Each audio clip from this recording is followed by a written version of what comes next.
Hey everyone, welcome to another Security Shorts with Scott. Thanks as always for joining.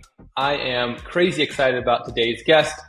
He is going to help us address one of the most challenging aspects for any of us who work in the technology field, but especially inside of the cybersecurity space. So with that, please welcome Edward Marchewka to the podcast. Edward, really happy to have you with us. Yeah, thanks for having me, Scott. So I had the opportunity to meet with Edward at an ISACA event in Chicago, and he presented on one of the most challenging aspects, which is how do you find a way to articulate risk and security into a format that is more approachable, more interesting, and acceptable to the financial community, so to your CFO or anybody else inside that has to sign off on budgets. And so that's what we're going to cover today. But as you all know, before we do that, we always like to get to know our guests a little bit. So Edward, tell us a little bit about yourself and sort of how you got into this space. Yeah, so my name is Edward Marchewka, and I got started in the InfoSec space. I've been doing IT for a while, and I got loaned out to corporate IT when I was working for Thermo Fisher Scientific to remediate a global pen test. And like, you have extra bandwidth? Here's all the issues. Call around the world, send a bunch of emails to I remember like Finland or Norway and Japan, and figure out why they can't fix what they can't fix. And so that was my first foray into it. And I ended up getting introduced to some people in the Chicago community. I went to my first Avanta CISO event, and then it just kind of snowballed and turned into one opportunity after the other. And I had done physical security when I got out of the Navy. And so it just all kind of came together where I've had this interest and passion for information security. I did my dissertation in that space, and it's just been something that I keep going to. So that's been the journey over the years, and I've had different roles, and even now I have information security as part of what I do. But it's always has been for the last 15 years or so. Yeah, I think a lot of us sort of started in something and then ended up in cybersecurity. And then once you get there, it's pretty interesting and compelling. So it's kind of hard to leave.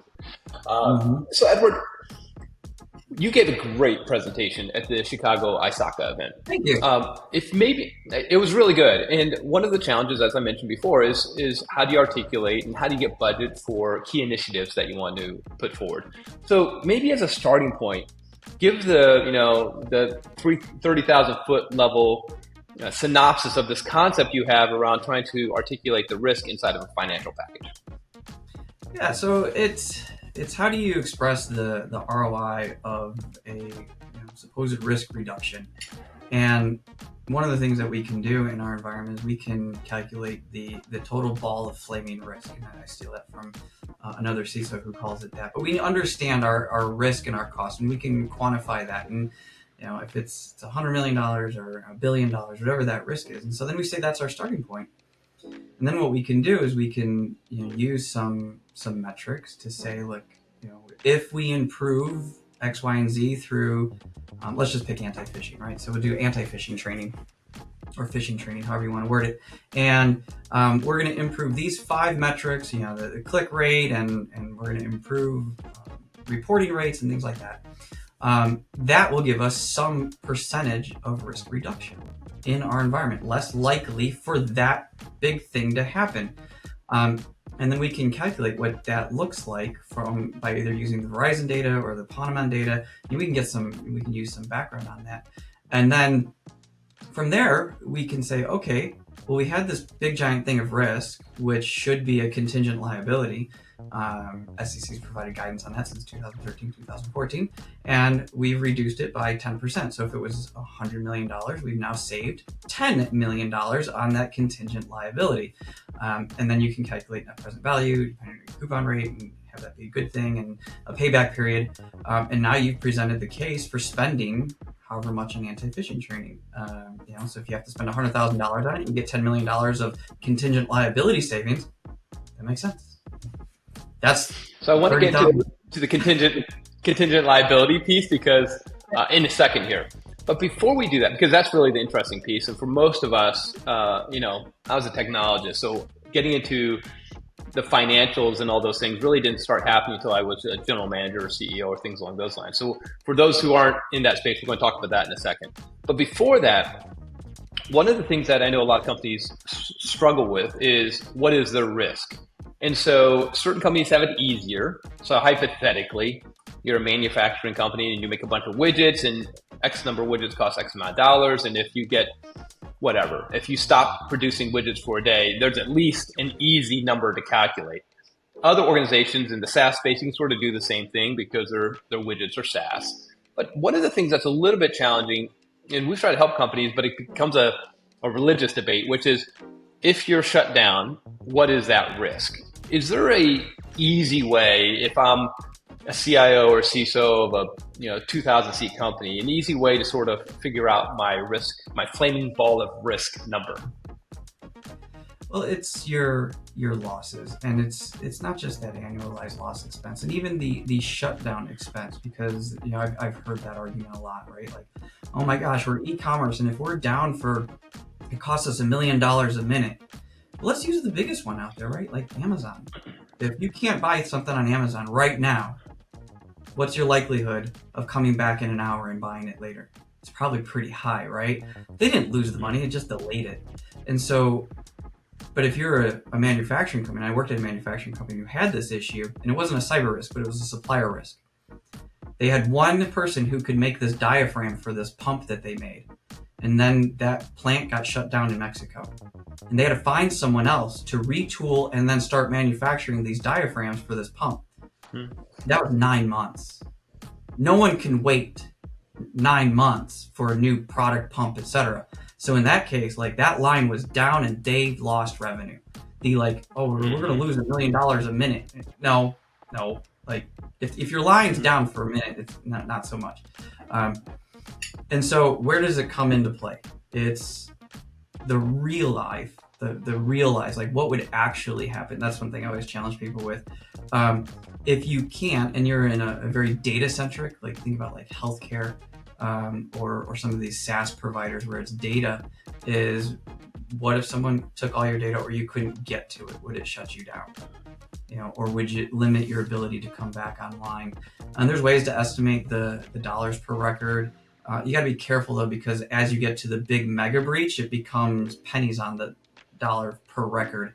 A lot of the Ponemon data is for smaller data sets. In fact, the 2014 Verizon Data Breach Incident Report calls out, if it's a mega breach, it's very low. You get the high dollars per record when it's 1,000 records or 10,000 records. It's smaller. And those are the ones you don't hear about though, because a lot of places, especially like these doctors' offices that are getting compromised, they get compromised and they just close, just gone. They're just like, we're done. You don't hear about them. You hear about, the Targets, the Sonys, the Home Depots, all those big ones. But like, how many records, and it ended up being $100 million, and the insurance covered it all, and it was, 2 cents, and then they recovered financially anyways. Okay, so back to the question, like, how do you determine it? I would use a lot of the quantitative methods put out by Hubbard and Searson to do that estimated amount of risk given your environment. Just be careful that it's not more than your business. Like, so many people are like, oh my God, we got $4 billion of risk, and like, we're a $36 million company. No. Bankruptcy is the ultimate test of risk. That's right. There's a cliff there. There's a cliff. So you got to be careful, because if you do that, no one's going to believe you. Like, how much risk do we have in the business? Well, what's our true likelihood of being compromised? And you have this conversations with startups or other organizations all the time of what's our real risk? Well, if and when something does happen, to what extent? Even like, we had a data compromise. It's like, okay, well, we've got 100,000 records. Would they get all of them? I don't know. We should assume some level of compromise, but not necessarily complete and total ownership. I mean, if you do, then it's almost responsible. So the other thing that gets debated is what's the likelihood? So, there's a whole, like, you can assume you're going to get breached every 3 years as a gross wave in the air, but obviously, so, when you think about the dollars, there's the amount, and then there's the odds, so again, if you're someone who's never done this before and you're just looking for your first best effort to start this process. The Verizon Data Breach Incident Report gives you likelihood of breach by NAICS code. Figure out your area And that's gonna. I mean, the highest is government. The government's constantly being attacked, and the lowest is real estate. No one cares about who's buying houses. It's all public record. So, but like if you've got nothing to go off of, that would be where I would start. And it's a respected publication. And you can go back and look at the previous years and see where your industry is faring overall. Love it. So for everybody out there, that's the way to think about it. There's a dollar amount, not worth more than the company's worth. And then there's a likelihood on it over a time basis. And that's going to give you your first cut of the dollar amount risk of something bad happening. Okay, so now they got this number, right? They're like, oh, we're $100 million a year. We're worth $100 million as a company. We're doing $20 million a year in revenue. They come up and they say, well, our risk of a breach is whatever, $7 million, $5 million due to what we have. Now, you got to now transition that into saying, okay, there's a set of things that we all know as practitioners, but there's a set of things that help alleviate that risk.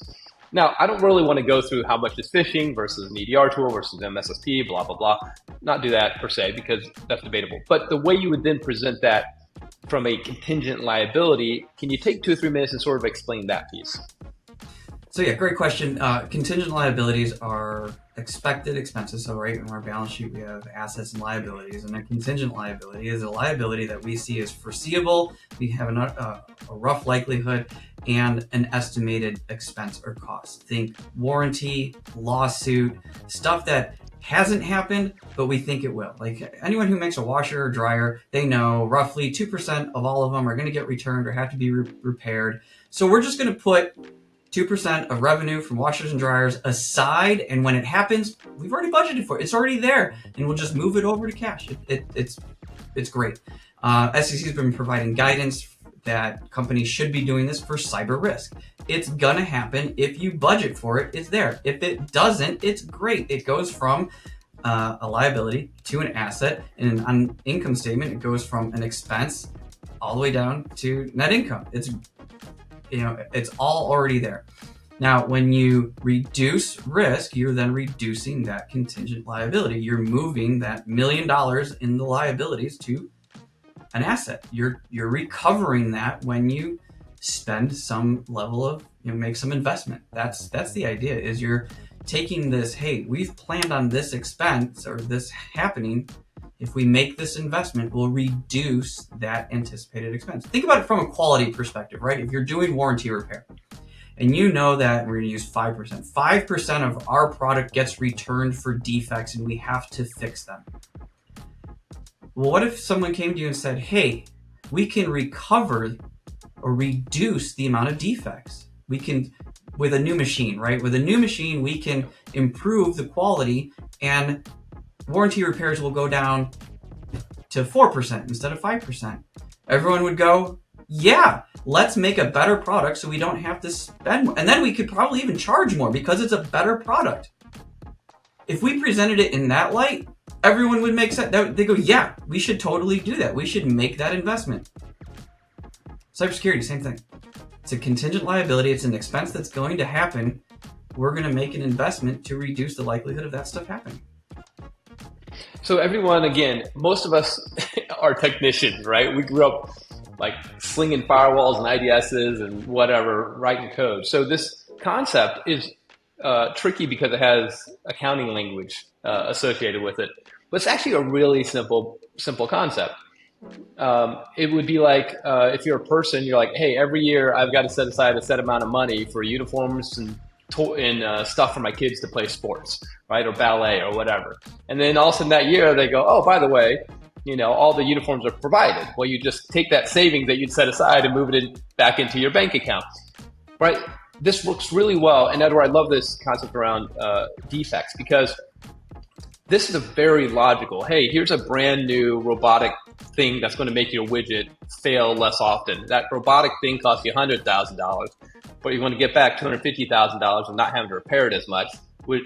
Is that a no-brainer or not? Yes. And I love the fact that you put it into security terms because most of us just don't think that way. Yeah. I've been doing a new talk series around thinking about security like quality. Mm-hmm. If we think of security in that sense, it starts to make a lot more sense. And here's the thing, quality has been talked about and more of a professional thing since about 1909, and then that took about 40 years to jump off when Deming went to Japan in the 1950s. Deming, yep, that's right. Yep. And then it took another 20, 30 years for the US to catch on because the Japanese were kicking our butt in manufacturing. So in the 70s and 80s, the quality movement happened. So it took 70 years for quality to figure it out. Why can't we as security leaders go talk to quality and jump that line? Security is a profession, right? The CISO is 30 years old. It's coming up on that when Steve Katz got appointed the first CISO at Citibank, right? And so we're halfway into that 70 years and we're still talking about the same thing. Come on, let's go talk to our friends in quality and figure out how they're presenting and getting the funding that they need, because they're doing a lot of stuff just like us. They've been doing compliance, regulation, just like us. They've been talking to the business, just like us. They've been fixing defects and keeping lines up and running, right? When there's metal found in the macaroni and cheese, what do? They shut it down, and then they fix it, and then they get the line going again. Well, when the hackers get in and they take all our data, what do? They shut the line down, and we get it back up and going. Right. Why aren't we talking quality? Quality yeah, the thing is let's try to get ahead of that before we get the problem and before the breach happens, because so many of the folks we talk to, they're almost saying that the breach has to happen in order to get the funding. And we're trying to get them to get ahead of that curve in a much more systematic manner, in a much more easy to consume, like I said, from the CFO. So, Edward, I know that my CFO has contingent liabilities on his books. Almost every company would. It's interesting. I'd be curious to know from a security standpoint what those numbers are out there. So one of the things I'm going to take away from this is start asking these companies, have you talked to your CFO? Do they have a contingent liability set aside for cyber risk? I'd be really curious to see that too, because I don't think a lot are. I don't think they're fully anticipating. I don't think so. And, that's right. And planning for it. And then when it happens, It's like, oh well. Are you at least setting aside your insurance deductible? Bingo. So the thing, I was going to say, at the bare minimum, you could say, if something bad happens, we have cyber insurance. It's going to cover these. It's going to cover my incident response, blah blah blah. My outbound communications. But there's still X amount of dollars that goes into that in the deductible piece. So at minimum, you've got that as a starting point. Right, and that should be a contingent liability. Because it hasn't happened. You're not going to always do that every year. Edward, I appreciate this so much. I can't tell you how much I really appreciate it. I think you've done the best of anyone I've ever talked to about explaining this in an easy to consume manner. So I really appreciate your time. Is there anything that you would like to leave sort of our audience with as they sort of think about this topic? I think you got to think about whatever you're presenting in a what's in it for me perspective. You have an audience that needs and wants to know something, and they assume goodwill that they want to guide the direction of their department and the organization in the right place, but they can't make the decision if they don't understand it. So answer what's in it for me in the terms that they want, and they'll go a lot further. Love it. Awesome, everyone. Well, listen, I really hope you enjoyed this presentation. Edward, thank you as always for joining us, and for all the people that are listening, thank you again for joining Security Short with Scott. We'll have another one of these in the next 3 or 4 weeks, as always. But with that, thank you, everybody, and we'll talk to you soon.